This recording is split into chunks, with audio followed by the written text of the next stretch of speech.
Hello everyone, welcome back to my YouTube channel. और जो उस दिन हम लोगों ने सीरीज स्टार्ट की थी जिसमें हमने क्वेश्चन पेपर सॉल्व करना स्टार्ट किया था यूपीपीएससी एई का, जो लास्ट ईयर आया था, उसको हम फर्दर कंटिन्यू करते हैं और अब अपना नेक्स्ट क्वेश्चन स्टार्ट करते हैं, जो कि है क्वेश्चन नंबर 51।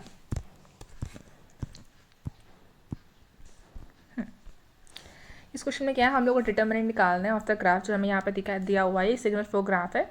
इसमें हम लोग मेसन्स ग्रीन फॉर्मूला यूज़ करेंगे और इसमें डिटर्मिनेंट निकालेंगे। डिटर्मिनेंट निकालने के लिए आपको पता ही होगा फॉर्मूला क्या होता है, 1 minus sum of all the loop gains plus sum of gain of product of 2 non touching loop gains minus sum of gain product of 3 non touching loop gains. तो इसमें डिटर्मिनेंट निकालने के लिए हम लोग को पहले लूप गेन्स पता करने के इसमें कितने लूप गेन्स हैं।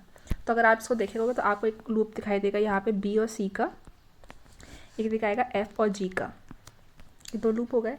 एक लूप और आपको दिख रहा होगा एफ, ये सी जे जी और आई का एक लूप आपको ये दिख रहा होगा, ठीक है। और मैं अगर ये 3 लूप आपको दिख गए, एक आप 2 नॉन टचिंग लूप दिखाई देंगे, एक ये रहा बी सी जो है और एक ये रहा। तो फॉर्मूला क्या बन जाएगा, 1 minus times of b c minus time of f g, ठीक है। फिर प्लस इसमें हम लोग एक टर्म और ऐड कर सकते हैं, जो कि है आपका सी जे जी और आई विथ माइनस और माइनस प्लस हो जाएगा विथ प्लस साइन, ठीक है। फिर प्लस 2 नॉन टचिंग लूप्स का प्रोडक्ट बी सी और एफ और जी, माइनस का प्रोडक्ट प्लस हो जाएगा।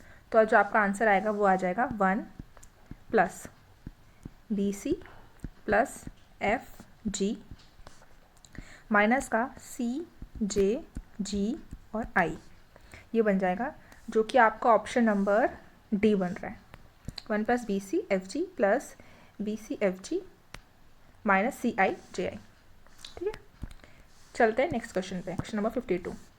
इसमें आपसे क्या पूछा गया, एक second order control system define किया गया डिफरेंशियल इक्वेशन द्वारा, और इसमें आपको डैम्पिंग रेशियो नेचुरल फ्रीक्वेंसी पूछा गया।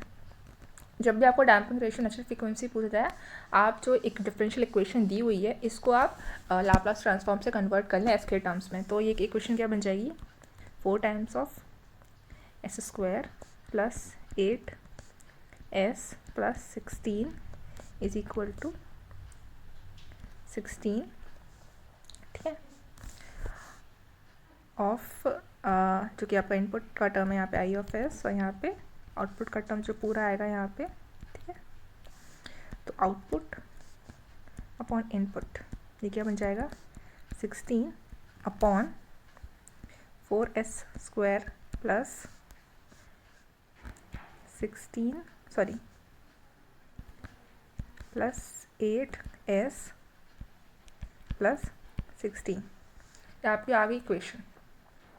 अब इस इक्वेशन में से आप पूरे इक्वेशन को, क्योंकि हमें जो आपकी जो इक्वेशन आ गई ट्रांसफॉर्म की, इसको आपको पहले स्टैंडर्ड इक्वेशन में कन्वर्ट करना पड़ेगा। तो आपको एस स्क्वायर का जो कोफिशिएंट है उसको 1 करना पड़ेगा। तो सारी इक्वेशन को 4 से डिवाइड कर दो। तो जो इक्वेशन आपकी अगली बनेगी, जो आपकी अगली इक्वेशन बनेगी ट्रांसफर फंक्शन की, वो बनेगी 4 upon square plus 2s plus 4, ठीक है। अब आपको पता ही है कि जो कांस्टेंट टर्म होता है वो आपका नेचुरल फ्रीक्वेंसी को करता है, ओमेगा एन का whole square is equal to 4। तो आपका ओमेगा एन आ जाएगा 2, ठीक है। और जो आपकी जीटा मतलब डैम्पिंग रेशियो, और जो आपका जीटा होता है, जो क्या आप बोलते हो, या फिर 2 जीटा ओमेगा एन, उसका आप लिखोगे 2 की तरह। तो जीटा क्या आ जाएगा, 2 अपॉन 2 इंटू ओमेगा एन की वैल्यू कितनी है आपकी 2, तो यह आ जाएगा 1/2, दैट इज 0.5। तो आपका आंसर क्या है, ओमेगा एन 2 है और जीटा 0.5 है। तो ऑप्शन नंबर डी, ठीक है। Next question, question number 53। इसमें आपसे पूछा है breakaway point in the root locus plot. तो ब्रेकअवे पॉइंट निकालने के लिए जो फॉर्मूला अपन यूज़ करते हैं वो यूज़ करते हैं d k by d s is equal to 0। तो जो के का इक्वेशन यहाँ पे आपको दिख रहा होगा वो दिख रहा होगा आपको s इंटू एस प्लस 3 का होल स्क्वायर। इसको सॉल्व कर लेंगे तो ये बन जाएगा S cube plus 6x square plus 9s, ये किया गया। फिर डी के बाय डी एस निकालेंगे आप लोग तो आ जाएगा 3s square plus 12s plus 9। ठीक है, इसमें से पूरे में से 3 कॉमन ले लोगे तो जो आपकी नेक्स्ट इक्वेशन बनेगी वो बनेगी s square plus 4s plus 3 is equal to 0। अब आप इस क्वेश्चन को सॉल्व करोगे तो आपके जो s के जो टर्म्स आएंगे वो की जो वैल्यू आएंगी वो आएगी -1 और -3। ठीक है, और आपको से -1 दिख भी रहा होगा तो ये हो जाएगा आपका ब्रेक अवे पॉइंट। ठीक है, चलते हैं अगले क्वेश्चन पे। यहाँ पर एक ओपन लूप ट्रांसफर फंक्शन दिया है g of h of s k into S plus 6 upon S plus 3 into S plus 5। इसमें आपको सेंट्रॉइड निकालना है। ठीक है, सेंट्रॉइड निकालने के लिए आप लोग क्या करते हैं, जो रियल पार्ट्स जो सेंट्रॉइड निकालने का जो फॉर्मूला होता है वो होता है negative term of real part of poles minus real part of zeros whole upon pole minus 0। ये फॉर्मूला होता है सेंट्रॉइड निकालने का। तो जब हम इस फॉर्मूले को अप्लाई करेंगे तो आपको इसमें पोल्स क्या दिख रहे हैं, पोल्स आपको दिख रहे होंगे, एक तो होगा -3 और एक होगा -5। ठीक है, और जीरोस क्या दिख रहे होंगे आपको -6। तो उस इक्वेशन फॉर्मूले को पुट करो तो जाएगा -3 -5 और माइनस का -6 upon p minus z। Poles कितने 2, जीरोस कितना है 1, तो 2 - 1 1। ठीक है, तो -3 -5 -8 प्लस 6 ये आ जाएगा -2। तो फिर आपका आंसर क्या आ जाएगा -2। इसका मतलब सेंट्रॉइड आपका कहाँ लाई कर रहा है -2 पे। ठीक है, नेक्स्ट क्वेश्चन, क्वेश्चन नंबर 55। इस क्वेश्चन में क्या है, आपको टाइम कांस्टेंट की वैल्यू निकालनी है जिसमें आपको दिया है कि जो उसकी वैल्यू है वो लेस देन 0.2 सेकेंड है। तो अगर टाइम कांस्टेंट की वैल्यू आपको निकालनी है तो आपको एक जो फॉर्म पता होता है ट्रांसफर फंक्शन का, टाइम कांस्टेंट फॉर्म वो होता है k/1 plus s of t। जो t है ये टाइम कांस्टेंट, आपको ट्रांसफर फंक्शन को इस फॉर्म में लिखना है और फिर यहाँ से t की वैल्यू निकालनी है। तो आप पहले ट्रांसफर फंक्शन कैलकुलेट करेंगे। तो ट्रांसफर फंक्शन कैलकुलेट करने के लिए आप यहाँ पे जो आपको जो ब्लॉक डायग्राम दिया है इसको सॉल्व करेंगे। तो ट्रांसफर फंक्शन जो आपका वो आएगा 3k upon 2s plus 1 upon 1 plus 3k upon 2s plus 1। इसको फर्दर सिंप्लीफाई करेंगे तो आ जाएगा 3k upon 2s plus 1 plus 3k। अब ये जो ट्रांसफर फंक्शन आया है, अब आपको इस ट्रांसफर फंक्शन को टाइम कांस्टेंट फॉर्म में कन्वर्ट करना है।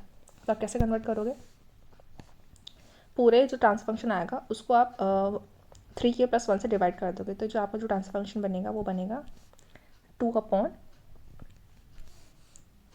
1 plus 2s upon 3k plus 1। तो आपको ये वाला जो टर्म है ये पूरा टर्म आपका टाइम कांस्टेंट टर्म है।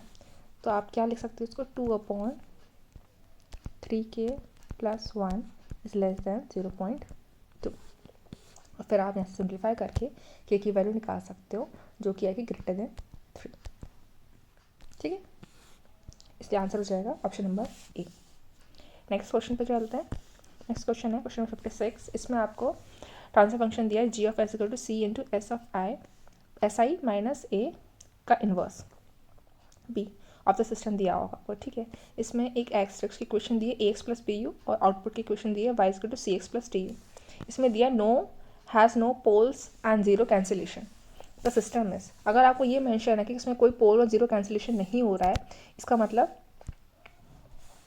पोल्स जीरोस के बराबर नहीं है। और अगर पोल्स जीरोस के बराबर नहीं है तो ऐसी मैट्रिक्स जो होती है वो हमेशा ऑब्जर्वेबल और कंट्रोलेबल दोनों होती हैं। ठीक है, जिसमें poles not equal to zeros हो, तो वो वाली इक्वेशंस जो होती हैं वो आपके हमेशा ऑब्जर्वेबल भी होंगी और कंट्रोलेबल भी होंगी। ठीक है, नेक्स्ट क्वेश्चन पे चलते हैं। Question number 57। इस क्वेश्चन में क्या हुआ, आपको एक सिग्नल फ्लो ग्राफ दिया है और आपको निकालना है transmission between x1 and x2, x1 और x2 के बीच में ट्रांसमिशन निकालना है। तो आप पहले फॉरवर्ड पाथ देख लीजिए, एक होगा RS U हो जाएगा, ठीक है, और अगला जो हो जाएगा वो हो जाएगा EFH। तो फॉरवर्ड फंक्शन आपको यही मिल गए। अब इस फॉरवर्ड फंक्शन में जो आपका लूप गेन क्या होगा वो होगा S(t). तो ये वाला जो फॉरवर्ड फंक्शन है वो RSU/1 माइनस ST। तो ये टर्म कहीं पे दिख रहा है आपको, अगर आपको ये टर्म दिख रहा है तो ये मुझे दिख रहा है इसमें RSU/1 माइनस S(t), ठीक है। और दूसरा जो टर्म आपका आ रहा है वो आ रहा है प्लस EFH/1 माइनस जो आपका ये वाला जो लूप है FG, ठीक है। दोनों टर्म मिल गए, तो इसलिए इसका आंसर है D। वैसे आप एक टर्म से भी इस आंसर को कैलकुलेट कर सकते हो क्योंकि कुछ और मैच ही नहीं कर रहा है, ठीक है। चलते हैं नेक्स्ट क्वेश्चन पे। क्वेश्चन 58 इसमें दिया है, in a speed control system output rate feedback is use to. कोई भी स्पीड कंट्रोल सिस्टम है तो उसमें जो आउटपुट रेट फीडबैक होता है ये किस चीज़ के लिए यूज़ किया जाता है, तो आप इसको हमेशा याद रखिए कि ये होता है डैम्पिंग को रिड्यूस करने के लिए। तो स्पीड फीडबैक होता है किसी भी स्पीड कंट्रोल सिस्टम में, वो हमेशा उसको डैम करने के लिए ही यूज़ किया जाता है, ठीक है। अब नेक्स्ट क्वेश्चन पे चलते हैं। नेक्स्ट क्वेश्चन है क्वेश्चन 59। इसमें दिया है sparking at the brushes of a DC generator is due to. जो स्पार्किंग होती है डीसी जनरेटर के ब्रशेस पे वो किस वजह से होती है, वो आप लोग हमेशा याद रखना है, वो होती है रिएक्टेंस वोल्टेज की वजह से। क्यों होता है, क्योंकि अगर आपको पता है कि अगर हम चाहते हैं कि हमारा कम्यूटेशन अच्छा हो तो जो ब्रशेज़ हैं उनको हमेशा ज़ीरो EMF पे ज़ीरो EMF वाली जो एक्सेस होती है उस पर इंड्यूस किया जाता है। बट अगर उसमें अंडर कम्यूटेशन या ओवर कम्यूटेशन होगा, इसका मतलब जो ब्रशेज़ हैं वो पहले ही मूव कर गए हैं या फिर लेट मूव कर रहे हैं, जिसकी वजह से थोड़ा बहुत स्पार्क प्रोड्यूस हो रहा है। और वो स्पार्क जो प्रोड्यूस होता है वो हमेशा रिएक्टेंस वोल्टेज को फॉर्म करता है, ठीक है। चलिए नेक्स्ट क्वेश्चन पे। नेक्स्ट क्वेश्चन है the purpose of using oil in the transformer. तो ट्रांसफार्मर में जो ऑयल यूज़ किया जाता है वो हमेशा याद रखना कूलिंग एंड इंसुलेशन के लिए यूज़ किया। कई वालों को डाउट भी होता है लुब्रिकेशन, बट ये कभी नहीं होता है, हमेशा याद करना कूलिंग के लिए और इंसुलेशन के लिए ही यूज़ किया जाता है, ठीक है। Next question number 61। इसमें दिया है if the residual magnetism is not present in a DC generator the induced EMF at zero speed is. अगर उसमें ये बोल रहा है कि अगर जनरेटर में रेसिडुअल मैग्नेटिज्म नहीं प्रेजेंट है, मतलब फ्लक्स है ही नहीं है, तो क्या जो जनरेटर है उसमें जो इंड्यूस्ड EMF होगा वो ज़ीरो स्पीड पे कितना प्रोड्यूस होगा, ठीक है। अगर आपको जो बेसिक नॉर्मली अगर आप बिल्कुल कुछ नहीं जानते, बट आपको अगर जो फॉर्मूला होता है डीसी जनरेटर में EMF कैलकुलेट करने का वो पता है, वो अगर क्या होता है P number of poles into speed into flux per pole into number of conductors upon 60 into number of parallel paths, ठीक है। अगर आपको ये फॉर्मूला भी पता है तो आपको पता है अगर स्पीड ज़ीरो है तो EMF ऑटोमेटिकली ज़ीरो हो जाएगा। वरना अगर आप थ्योरी अगर आपको रीज़न चाहिए तो आपको ये पता होना चाहिए कि जब रेसिडुअल मैग्नेटिज्म नहीं होगा तो कोई फ्लक्स प्रोड्यूस नहीं होगा, और फ्लक्स प्रोड्यूस नहीं होगा तब भी EMF ज़ीरो हो जाएगा। इसलिए इसका आंसर है C, क्योंकि EMF प्रोड्यूस होगा ही नहीं, ठीक है। चलते हैं नेक्स्ट क्वेश्चन नंबर 62। इस क्वेश्चन में दिया है single phase transformer full load has impedance drop of 20 volt, ठीक है, and resistance drop of 10 volt. अब आपको पावर फैक्टर की वैल्यू निकालनी है zero voltage regulation. Zero voltage regulation अगर आपको ग्राफ याद हो सिंगल फेज ट्रांसफार्मर तो आपको याद हो जीरो वोल्टेज रेगुलेशन हमेशा लीडिंग पे आता है। इसका मतलब लैगिंग वाले ऑप्शन तो एलिमिनेट हो जाएंगे, सिर्फ लीडिंग वाले बचेंगे। तो जो इसमें लीडिंग के टाइम पे जो 10 का फॉर्मूला होता है वो होता है आपका VR/V(x). तो Vx आप निकाल लोगे क्योंकि आपको VZ दिया है, इम्पीडेंस ड्रॉप 20 और रेजिस्टेंस ड्रॉप 10, तो 400 माइनस 100 तो आ जाएगा 10√3। तब उसमें पुट कर दीजिए V(r) 10 है और जो आपने V(x) निकाला है 10√3, तो ये आ जाएगा 1/√3, ठीक है। 1/√3 है, इसका मतलब जो आपका 10 का फॉर्मूला आ रहा है वो आ रहा है 1/√3। इसका मतलब 5 की वैल्यू कितनी आ गई 30 डिग्री, और cos 30 डिग्री क्या होता है पावर फैक्टर निकालने के लिए, √3/2 और इसकी वैल्यू होगी 0.86। ठीक है, चलते हैं नेक्स्ट क्वेश्चन पे। नेक्स्ट क्वेश्चन आपको दिया है the starting and the maximum torque of the single phase induction motor varies as respectively. अगर आपको ये पता करना है कि स्टार्टिंग टॉर्क और जो आपका मैक्सिमम टॉर्क होता है सिंगल फेज इंडक्शन मोटर का वो कैसे वेरी करेगा, तो आपको जो आपको पता होगा कि एट स्टार्टिंग जब आपकी स्लिप होती है वो ऑलमोस्ट इक्वल्स टू 1 होती है।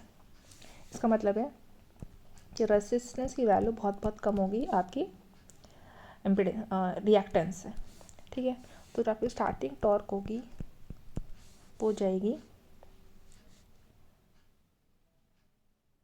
1 कॉन्स्टेंट की अपॉन ओमेगा इंटू E2 का whole square upon x2 square into R2।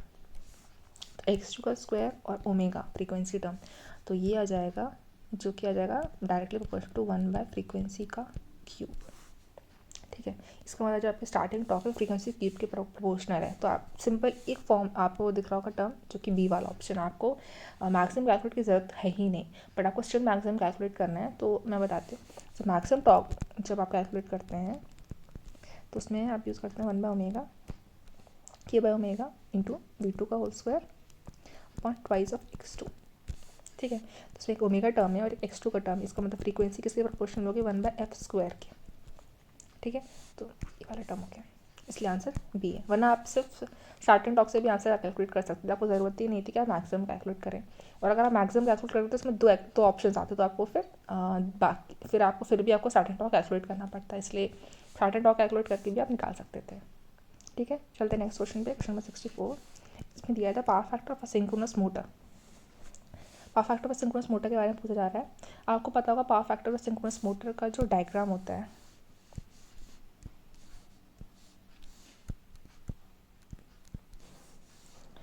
वो कुछ होता है ऐसा, लैग और इधर होता है लीड। ठीक है, अब इसमें ये बोल रहा है कि पावर फैक्टर सिंक्रोनस मोटर के बारे में कुछ डायग्राम सब पढ़िए, तो इसमें लिखा होगा पावर फैक्टर और excitation. Power factor synchronous motor decreases improves with increase in excitation, improve हो रहा है विद इंक्रीज, मतलब इंक्रीज हो रहा है विद एक्साइटेशन इंक्रीज करने से, and may become even leading at high excitation. जब हम एक्साइटेशन की वैल्यू बहुत हाई कर देंगे तो लीडिंग हो जाएगा। इसका पहले ही आंसर आ रहा है, और आप बाकी भी ऑप्शन चेक कर सकते हो। डिक्रीज विद डिक्रीज एक्साइटेशन, अगर हम एक्साइटेशन डिक्रीज करें तो पावर फैक्टर डिक्रीज हो रहा है, ये ज़रूरी नहीं, क्योंकि यहाँ पे देखो इंक्रीज हो रहा है, यहाँ पे डिक्रीज हो रहा है, मैं स्पेसिफिकली बताया नहीं है कि लैग है कि लीड है। ठीक है, इज इंडिपेंडेंट ऑफ एक्साइटेशन, ये तो सरासर गलत है। फिर increases with loading for a given excitation, इसके बारे में कुछ, इसके बारे में कोई इन्फॉर्मेशन नहीं है, इसलिए इसका आंसर हो जाएगा 64 का ए। ठीक है, नेक्स्ट क्वेश्चन पे चलते हैं। क्वेश्चन में दिया है the impedance of a delta star 11,000 volt to 400 volt transformer of a capacity 100 kVA is 0.02 plus J 0.07 per unit. इसका इम्पिडेंस दिया डेल्टा स्टार ट्रांसफॉर्मर का, और आपको पूछ रहा है the ohmic impedance per phase refer to the primary side. Primary side में जो इसका इम्पिडेंस होगा वो पूछा जा रहा है। आपको बेसिक चीज़ पता होगी कि जो पर यूनिट वैल्यू जो होती है इम्पिडेंस की वो दोनों साइड सेम होती है, इरिस्पेक्टिव कि आप उसको प्राइमरी में देख रहे हो कि सेकेंडरी में देख रहे हो। ठीक है, तो पर यूनिट वैल्यू दोनों साइड सेम होगी। अब हमें पूछ रहा है कि प्राइमरी साइड में इम्पिडेंस का वैल्यू क्या होगी पर फेज, तो आप प्राइमरी साइड में जो आपका बेस वैल्यू होगी वो आप कैलकुलेट कर सकते हो इम्पिडेंस की प्राइमरी साइड पे। तो जो प्राइमरी साइड पे इम्पिडेंस की वैल्यू होगी वो होगी थ्राइस ऑफ v का स्क्वायर अपॉन जिसमें के वी दिया है। ठीक है, 3 टाइम्स इसलिए ले रहे हैं क्योंकि प्राइमरी साइड डेल्टा कनेक्टेड है, इसलिए हम लोग 3 टाइम्स लेना पड़ेगा। तो 3 इंटू जो यहाँ पे आपको वोल्टेज की वैल्यू दी हुई है वो दी हुई है 11,000 होल स्क्वायर अपॉन के वी वैल्यू दी है 100 किलो, के वी दिया है तो 10⁻3। अब आप इसको कैलकुलेट करेंगे तो इसकी जो वैल्यू आएगी वो आएगी आपकी 3630। ठीक है, इम्पिडेंस बेस वैल्यू। अब आप इम्पिडेंस बेस वैल्यू की वैल्यू, तो और आपको ये चीज़ पता होगी कि जो पर यूनिट वैल्यू होती है वो होती है इम्पिडेंस पर face upon impedance Z impedance base value. ठीक है, और आपको पर फेस निकालना है तो base value into per unit कर दीजिए तो आपको सीधा आंसर मिल जाएगा। तो 0.36 3630 इंटू 0.02 करेंगे तो आपको ऑप्शन नंबर डी मिलेगा 72.6 और से 254.1। ठीक है, चलते हैं नेक्स्ट क्वेश्चन पे। अगला क्वेश्चन आपको दिया है an electric motor with time constant with constant output power will have torque speed characteristics in the form of a. जो इलेक्ट्रिक मोटर होती है उसमें जब आप कांस्टेंट आउटपुट पावर की बात करते हो तो टॉर्क स्पीड जो कैरेक्टरिस्टिक्स होती है वो कैसी होती है। आप अगर आपको याद हो तो मैं इसका ग्राफ आपको बस दिखाती हूँ। जो आपका ग्राफ होता है स्पीड वर्सेस टॉर्क का पावर का, ये वाला जो कर्व होता है ये होता है पावर का, और जो आपका टॉर्क का कर्व होता है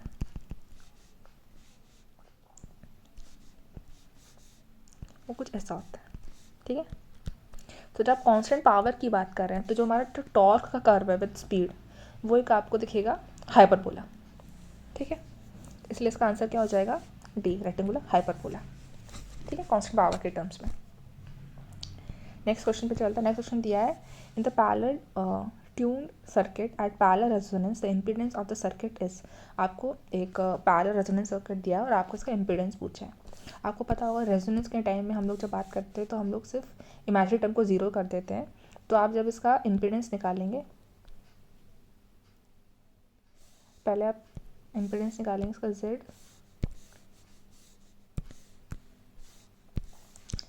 इज इक्वल टू 1/y। ठीक है, और जो इसका y होगा मतलब कंडक्टेंस हो जाएगा j⍵c plus 1/r plus j⍵l। ठीक है, ये आपका y आ गया। और z निकालने के लिए 1/y करेंगे, फिर आप इसको जब कैलकुलेट करेंगे उसके बाद आप इसका इमेजिनरी टर्म को ज़ीरो कर देंगे क्योंकि रेजोनेंस दिया, रेजोनेंस मतलब इमेजिनरी पार्ट जीरो का, सिर्फ रियल टर्म होगा उसमें प्रेजेंट। ठीक है, तो जब ज़ीरो कर देंगे तो जो आपका इम्पीडेंस आएगा वो आ जाएगा L/RC। ठीक है, वो ऑप्शन नंबर ए। ठीक है, नेक्स्ट क्वेश्चन दिया है superposition theorem is valid only for. ये क्वेश्चन तो आपने बहुत बार पढ़ा होगा कि सुपरपोजिशन थ्योरम सिर्फ लीनियर सर्किट्स पे डिपेंड करती है, इसलिए इसका आंसर हो जाएगा ए। अब चलते हैं नेक्स्ट क्वेश्चन पे। नेक्स्ट क्वेश्चन दिया है in RC driving point impedance function ZS has equal number of poles and zeros at finite locations then. जैसे मैं देख एक RC driving point impedance function है, उसमें इक्वल नंबर ऑफ पोल्स और जीरोस है एट फाइनाइट लोकेशन। जब zero equal number of poles and finite location पे होते हैं तो जो होता है Z(0) is greater than Z at infinity होता है। इसका मतलब होता है पोल्स जो होते हैं क्लोजर टू इमेजिनरी एक्सेस हैं, इसलिए इसका answer Z(0) is greater than Z at equals to infinity. ठीक है, और अगर आप इसका एक्सप्लेनेशन सोच रहे हैं तो वो भी मैं आपको बता सकती हूँ कि ऐसा मतलब क्यों बोला जा रहा है कि ये इसमें Z(0) is greater than Z tending to infinity. क्योंकि और अगर आप ये वाला टर्म भी देख सकते हैं Z(0) greater than Z infinity, ये वाला टर्म इस टर्म में बोलते हैं हम लोग कि जो जीरोज़ हैं वो क्लोजर हैं इमेजिनरी एक्सेस के। बट इसमें क्या बोल रहा है कि has equal number of poles and zeros at finite location. इसका मतलब जो हमारे पोल्स हैं वो क्लोजर होंगे इमेजिनरी एक्सेस के, इसलिए Z(0) greater than Z infinity. ठीक है, नेक्स्ट क्वेश्चन नंबर 70। इसमें दिया है in the circumstance below what will be the value of current through resistance R। Resistance R है, इसमें से करंट की वैल्यू क्या होगी। ये हमारा R2। अगर आप इस सर्किट को सिंप्लीफाई करके ड्रॉ करेंगे तो ये एक आपको व्हीटस्टोन ब्रिज की तरह नज़र आएगा। व्हीटस्टोन ब्रिज कैसा दिखेगा ये आपको मैं दिखाती हूँ। ठीक है,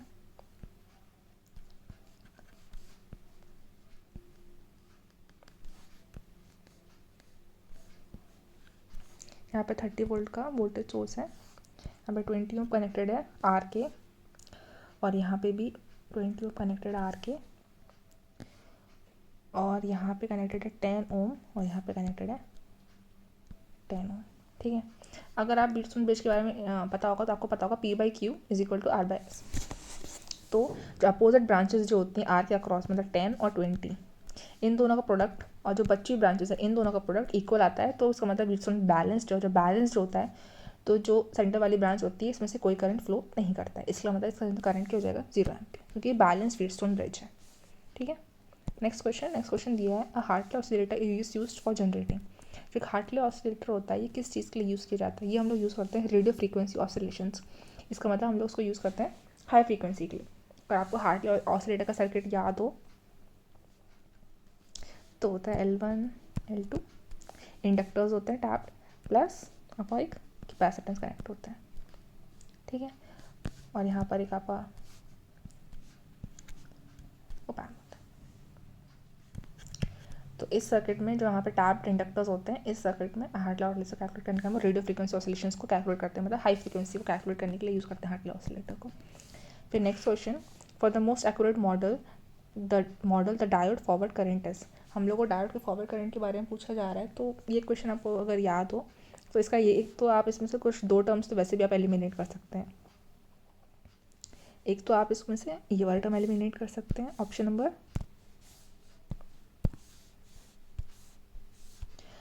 बी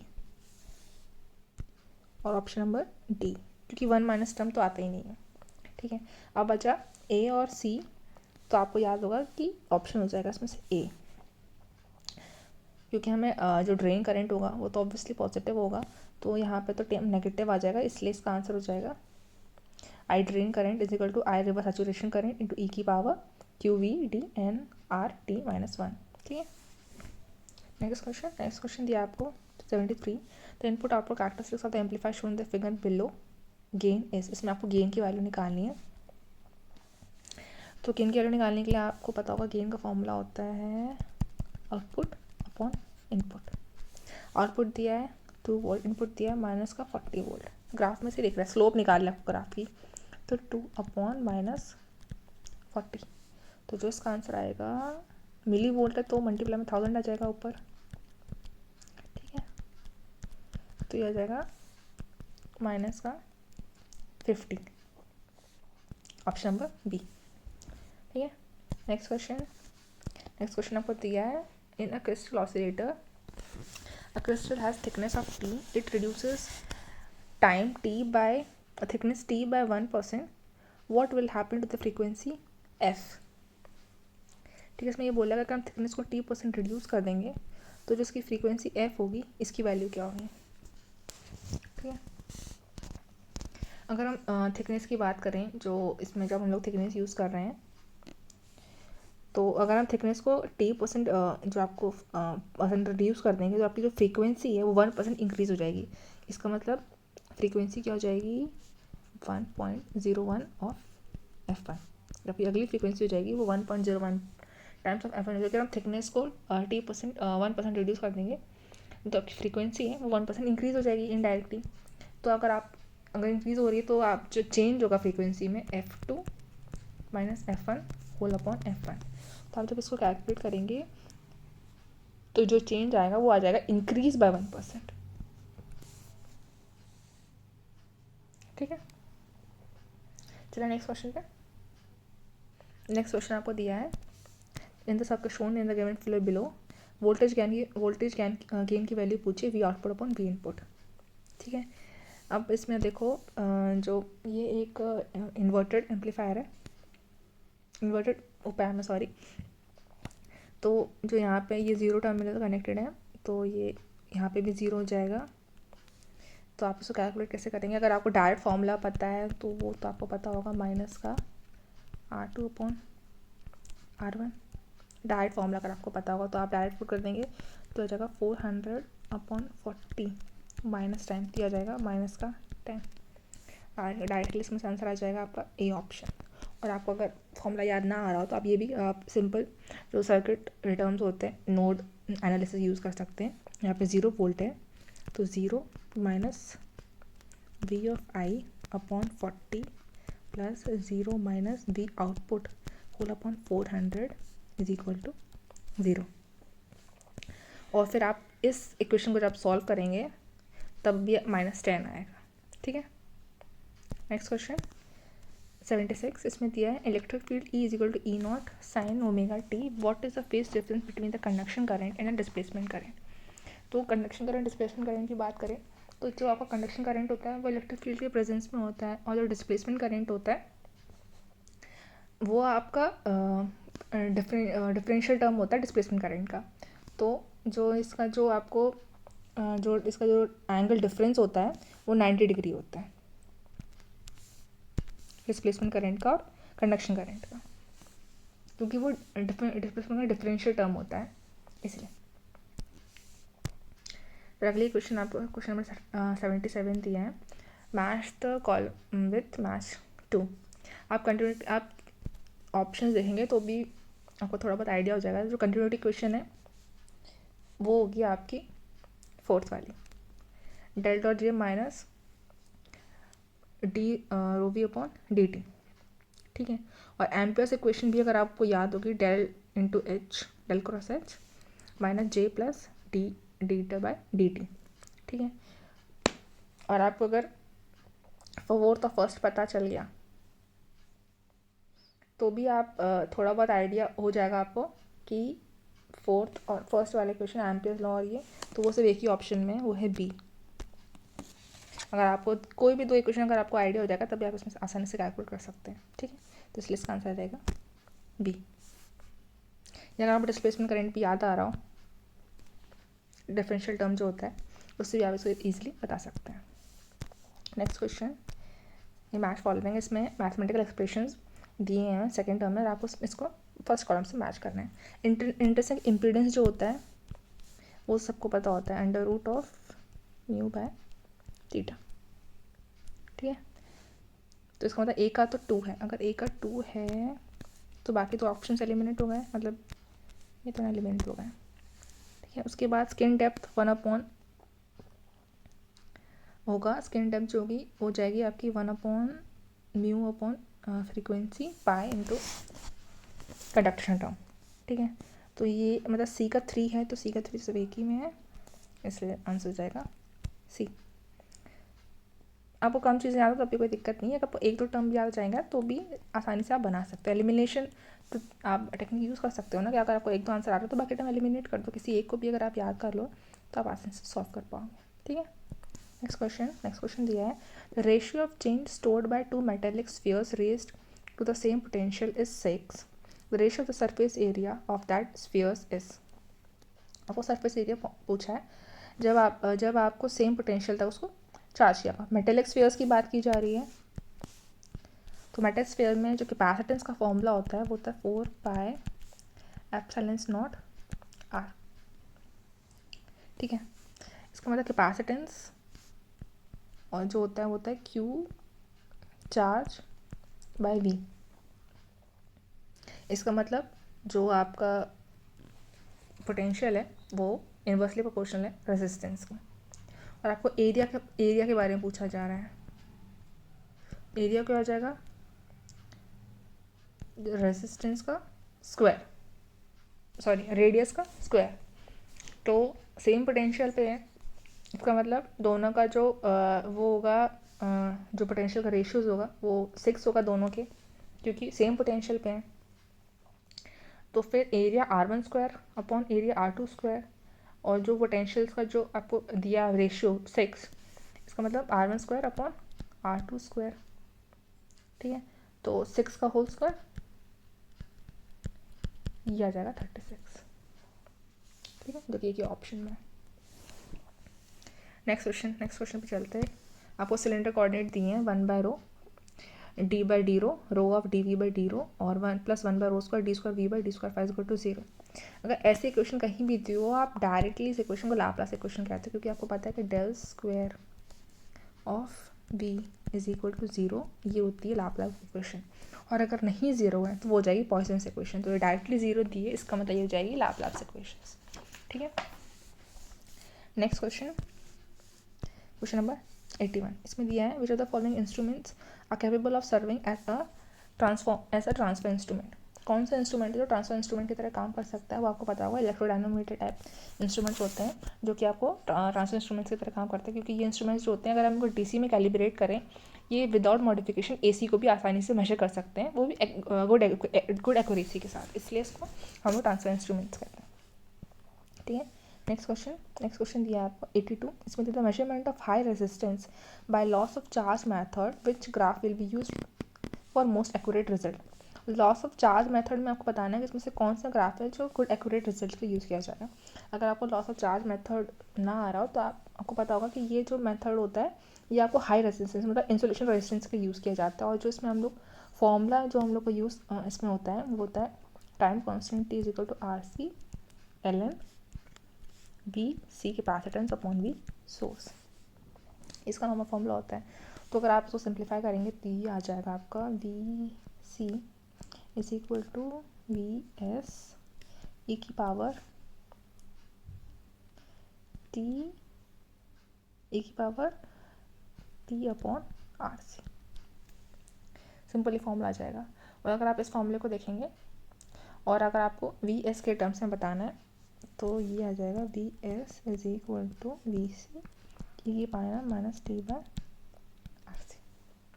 तो इस इक्वेशन के अकॉर्डिंग इसका आंसर आ जाएगा ए। ठीक है, नेक्स्ट क्वेश्चन, इसमें दिया है the scale of moving coil instruments are. ये क्वेश्चन तो हम लोग मेजरमेंट में सबसे पहले पढ़ते हैं कि मूविंग कॉइल का इंस्ट्रूमेंट लीनियर होता है, इसका स्केल ये तो आपको बाय हार्ट हो गया होगा इस टाइम तक। तो मूविंग स्केल का जो कॉइल होता है वो लीनियर होता है, बाकी सब नॉन लीनियर होते हैं, इसलिए ये तो आपको बिल्कुल अच्छे से याद होगा। वैसे अगर आपको नहीं आता तो उसका जो टॉर्क का फॉर्मूला होता है वो होता है magnetic field, magnetic plus density into current into number of turns into cross section area. इसका मतलब टॉर्क जो है K into theta is directly is equal to B I N A और deflection is directly proportional to current. और अगर ये term दिख रहा है आपको तो डायरेक्टली समझ लो ये लीनियर है। ठीक है, फिर नेक्स्ट क्वेश्चन दिया है आपको first two rows of Routh tabulations of third order equations are. आपको एक जो इक्वेशंस फर्स्ट टू रोज दिए आर एच क्राइटेरिया के द्वारा, तो आपको नहीं बताना है कि सिस्टम कैसा है। तो आपको दो टर्म दिए, इसका मतलब जो S1 टर्म आएगा वैसे वो जीरो टर्म जो आएगा ये तो जीरो आ जाएगा फर्स्ट टर्म, क्योंकि 4 into two minus 4 into two तो ज़ीरो आ जाएगा और नेक्स्ट टर्म आएगा एक। ठीक है, और ये ज़ीरो जब आता है तो आप इसको कंसिडर कर सकते हो एप्सिलॉन्स। ठीक है, आपने इसका एप्सिलॉन्स कंसिडर किया और फिर आपने नेक्स्ट टर्म कैलकुलेट किया एप्सिलॉन्स इंटू 4 एप्सिलॉन्स इंटू 4 अपॉन 4, तो इसका यहाँ पे आ जाएगा एप्सिलॉन्स। तो आप एक चीज़ नोटिस कर रहे हो कि एक जो पूरी इक्वेशन है वो ज़ीरो आ रही है, इसका मतलब तो इसके जो दो रूट्स होंगे वो आपके इमेजिनरी एक्सेस पे प्रेजेंट होंगे। ठीक है, तो अब इससे आपको आइडिया लगा कि दो रूट्स अगर इमेजिनरी एक्सेस पे हैं और अगर ये थर्ड ऑर्डर के इक्वेशन है तो एक रूट तो बचेगा, क्योंकि फर्स्ट रो में कोई भी टर्म नेगेटिव नहीं है, इसका मतलब सारे रूट्स के लेफ्ट हैंड साइड पे हैं। तो फिर इसका इक्वेशन का क्या आंसर जाएगा कि 2 roots on J omega axis and 1 root on the left हार्ट ऑफ द एस प्लेन, इसलिए इसका आंसर जाएगा डी। अगला एक क्वेश्चन है the open loop transfer function of a unity feedback control system is given by G of S is equal to K into S plus 2 upon S plus 1 into S minus 7 और इसमें for के greater than 6। अब ये बोल रहा है stability of open loop and close loop configuration बतानी है आपको कि ओपन लूप और क्लोज लूप की स्टेबिलिटी क्या होगी। देखो ये ओपन लूप दिया है और एस का जो एक पोल है आपका वो right hand side of f plane, इसका मतलब कंफर्म है कि ओपन लूप तो अनस्टेबल है। ठीक है, तो ये दोनों टर्म तो एलिमिनेट हो जाएंगे। अब क्लोज लूप की बात करने के लिए आपको 1 plus g of s calculate करना पड़ेगा, तो 1 plus g of s h of s calculate करने के कैरेक्टरिस्टिक को कैलकुलेट करनी पड़ेगी। तो 1 प्लस के into S plus 2 S plus 1 minus 7। इस इक्वेशन से आप कैरेक्टरिस्टिक इक्वेशन कैलकुलेट करोगे तो ये आ जाएगी S square minus 6s minus 7 plus K S plus 2 is equal to 0। तो S square plus K minus 6 plus जो अगला टर्म है वो आपका आ जाएगा यहाँ पे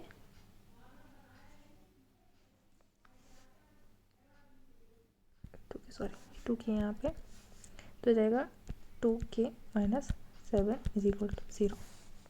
ठीक है, अब इसमें भी आप नोटिस करेंगे तो इसमें के एस का सारे कोफिशिएंट्स पॉजिटिव है, इसका मतलब ये 100% स्टेबल है, मतलब सारे टर्म पॉजिटिव है, तो ये एक स्टेबल इक्वेशन है।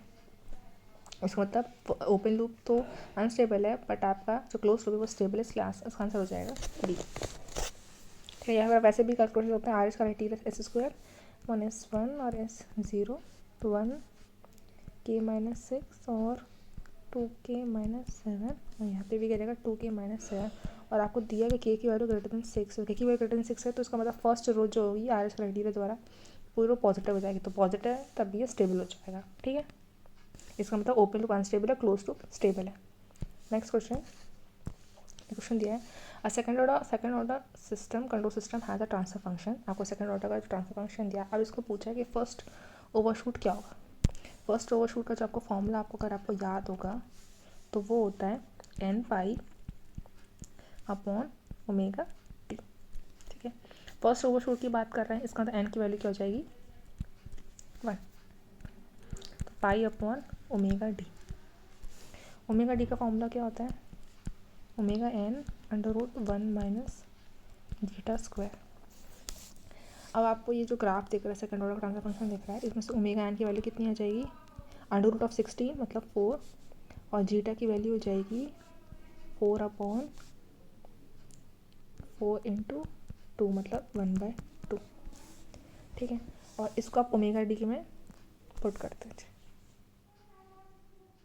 ठीक है, ये आ जाएगा पाई अपॉन 4 × 1 माइनस 1/4, तो ये आ जाएगा पाई अपॉन 2√3। तो ये आ जाएगा option number c pi upon 2√3 seconds. ठीक है, नेक्स्ट क्वेश्चन दिया है a derivative error compensation is employed in feedback control system 2। तो डेरिवेटिव एरर हम लोग एम्प्लॉय करते हैं किसी भी सिस्टम में, किस चीज़ के लिए यूज़ किया जाता है, तो आपको बहुत अच्छे से पता होना चाहिए कि increase the effective damping the system. Derivative compensation technique जो होती है ये हम किसी भी सिस्टम में डैम्पिंग को इंक्रीज करने के लिए यूज़ किया जाता है। ठीक है, वैसे भी डेरिवेटिव एरर जो कंपनसेशन यूज़ किया जाता है ये याद रखना ट्रांसिएंट रिस्पॉन्स को इंप्रूव करता है, स्टेबिलिटी को इंप्रूव करता है, बैंडविड्थ को भी इंक्रीज़ कर देता है, ये राइज टाइम को भी रिड्यूस करता है, जीटा को इंक्रीज़ करता है। इसकी वजह से मैक्सिमम पीक की वैल्यू डिक्रीज़ हो जाती है। मैक्सिमम पीक की वैल्यू डिक्रीज़ हो रही है, इसका मतलब ये डैम्प कर रहा है, और डैम्प कर रहा है इसका मतलब ये इंक्रीज़ कर रहा है effective damping off the system. ठीक है, क्वेश्चन नंबर 88 ये दिया है consider the characteristic polynomial of a feedback system, जिसमें आपको कैरेक्टरिस्टिक क्वेश्चन दी है। अब आपको बताना है ये सिस्टम क्या है। ठीक है, तो इसी क्वेश्चन को आप लिख लो, इसकी पावर 4 3 2 उसकी पावर 1 उसकी पावर 0। ठीक है, 1 1 1 और के, इसका मतलब यहाँ पे तो टर्म 0 आ जाएगा, 0 को हम थीटा लिख सकते हैं, यहाँ पे आ जाएगा के जीटा इंटू 1 अपॉन 1 माइनस के थीटा माइनस के अपॉन जीटा, और यहाँ पे आ जाएगा के। इसका मतलब सारे जो कोफिशिएंट्स हैं ये पॉजिटिव आ रहे हैं, फर्स्ट रो जो है आर एस कैरेक्टरिस्टिक है, इसका मतलब सिस्टम क्या हो जाएगा stable for all values of, system क्या हो जाएगा अनस्टेबल फॉर के ग्रेटर देन 0। ठीक है, क्योंकि ये आ जाएगा थीटा माइनस के अपॉन थीटा, और जीटा को अगर आप 0 पुट कर दोगे तो यहाँ पे क्या आ जाएगा माइनस के, माइनस इन्फिनिटी आ जाएगा यहाँ पे, और माइनस इन्फिनिटी आ जाएगा, इसका मतलब सिस्टम इज अनस्टेबल फॉर के ग्रेटर देन 0। ठीक है, नेक्स्ट क्वेश्चन पे चलते हैं। The effect of back EMF in armature control DC servo motor is, जो बैक ईएमएफ होता है उसका क्या इफेक्ट पड़ता है डीसी सर्वो मोटर पे, तो ये आपको पता होगा कि ये इंक्रीज करता है effective motor friction thereby reducing motor time constant. जो बैक ईएमएफ होता है डीसी सर्वो मोटर में, ये जो इफेक्टिव फ्रिक्शन जो होता है उसको इंक्रीज करता है thereby reducing time constant, ताकि हम इफेक्टिवली डैम्पिंग को प्रोवाइड कर सकें। मतलब ये इस तरह से डिज़ाइन ही किया जाता है डीसी सर्वो मोटर कि फ्रिक्शन को इफेक्टिव फ्रिक्शन को इंक्रीज़ कर दें और टाइम कांस्टेंट को रिड्यूस कर देगा। ठीक है, आज हम लोग इतना ही करते हैं, नेक्स्ट टर्न पे इसके आगे कंटिन्यू करेंगे। थैंक यू, प्लीज़ लाइक्स करो और प्लीज़ शेयर भी कर देना और सब्सक्राइब भी। ठीक है, थैंक यू।